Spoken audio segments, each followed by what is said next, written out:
Everyone, কেমন আছো সবাই? আশা করি সবাই ভালো আছো। এই গরমে যে কী অবস্থা সেটা বলে বোঝানোর মতো না। অটোতে করে চলে যাচ্ছি অফিসে। আর অফিসে ছিল আজকে দুপুরবেলা খাওয়া দাওয়া। তো ফ্রাইড রাইস ছিল, চিলি চিকেন ছিল, আর বসে বসে গপাগপ গিলে নিলাম। খুব লাইট ছিল।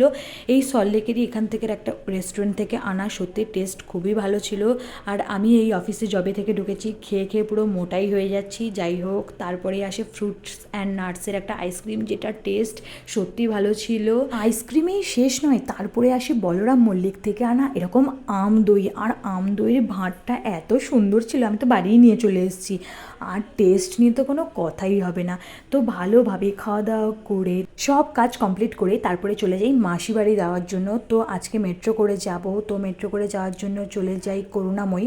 আর কারণ আমি ওই সল্টলেক থেকে হেঁটে যেতে পারবো না সল্টলেক মেট্রো ধরার জন্য, তাই জন্য করুণাময়ী মেট্রো স্টেশনে গিয়ে তারপরেই চলে যাচ্ছি বাড়ি। তো আজকের জন্য এইটুকুই, চলো টাটা।